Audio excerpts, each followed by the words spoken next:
नमस्कार प्यारे दोस्तों, आज हम एक ऐसी यात्रा पर निकलेंगे जो ज्ञान और आत्मज्ञान से भरी है। हमारे साथ हैं एक गांव के बुजुर्ग जिनके पास जीवन के अनुभवों का खजाना है। वे हमें गीता के 18 अध्यायों, 18 महत्वपूर्ण जीवन पाठों से रूबरू कराएंगे। तो आइए शांत वातावरण में पक्षियों की चहचहाहट और हवा के संगीत के साथ इन अनमोल शिक्षाओं को ग्रहण करें। गीता हमें कर्म करने का संदेश देती है, लेकिन साथ ही यह भी बताती है कि कर्म फल की चिंता किए बिना करना चाहिए। जैसे किसान अपना कर्तव्य निभाते हुए बिना किसी फल की इच्छा के बीज बोता है, उसी प्रकार हमें भी अपने कर्तव्यों का पालन करना चाहिए। कर्मयोगी वही है जो निष्काम भाव से अपना कर्म करता है और इसी में सच्ची शांति और संतुष्टि निहित है। गीता हमें बताती है कि हम सिर्फ यह शरीर नहीं हैं, बल्कि एक अमर आत्मा है। जैसे वस्त्र बदलने से मनुष्य नहीं बदलता, उसी प्रकार शरीर नश्वर है, आत्मा अमर है। यह आत्मा ही जन्म मरण के चक्र से मुक्त है और इसे जानना ही आत्मज्ञान है। गीता हमें मोह से मुक्ति का मार्ग दिखाती है।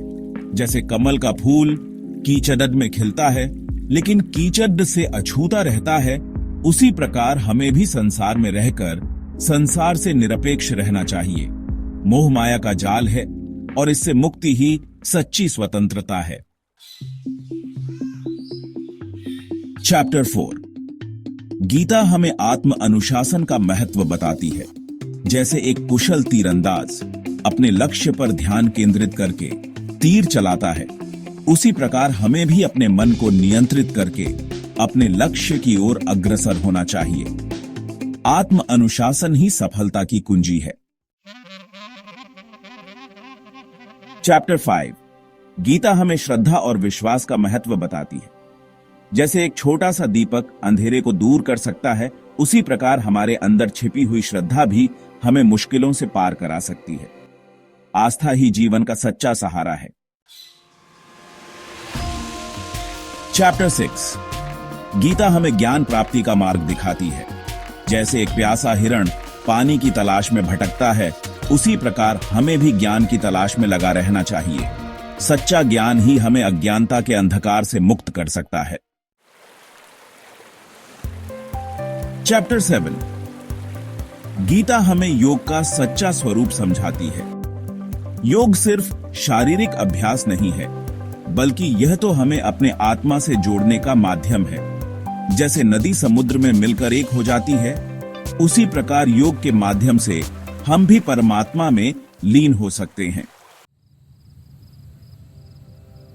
चैप्टर 8 गीता हमें ध्यान का महत्व बताती है।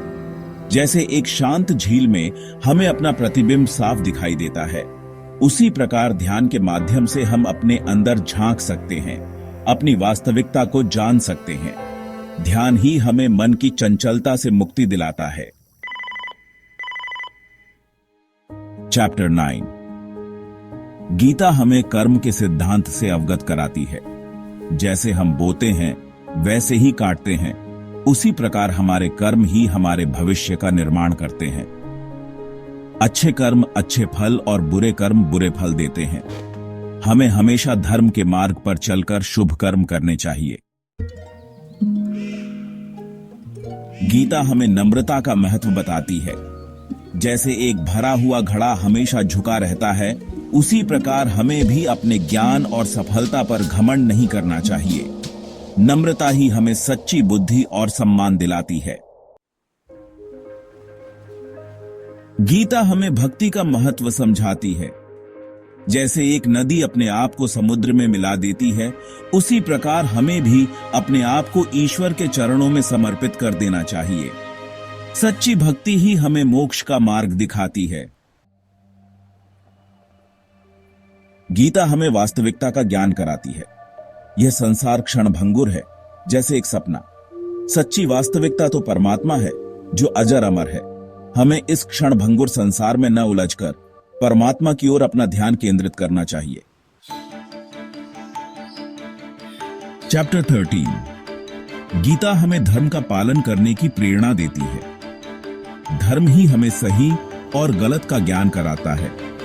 हमें हमेशा सत्य और न्याय का साथ देना चाहिए और अधर्म का विरोध करना चाहिए। चैप्टर 14 गीता हमें गुरु का महत्व समझाती है। जैसे एक नदी हमें समुद्र तक पहुंचाती है, उसी प्रकार एक सच्चा गुरु हमें ज्ञान के सागर तक पहुंचाता है। हमें हमेशा अपने गुरु का सम्मान करना चाहिए और उनकी शिक्षाओं का पालन करना चाहिए। चैप्टर 15 गीता हमें निस्वार्थ सेवा का महत्व बताती है। दूसरों की सेवा करना ही सच्ची पूजा है। हमें बिना किसी स्वार्थ के दूसरों की मदद करनी चाहिए। सेवा से ही हमें सच्ची खुशी और संतुष्टि मिलती है। गीता हमें कभी भी हार न मानने की प्रेरणा देती है।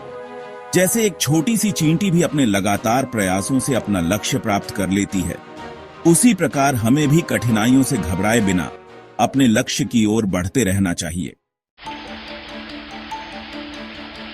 गीता हमें आंतरिक शांति का महत्व बताती है।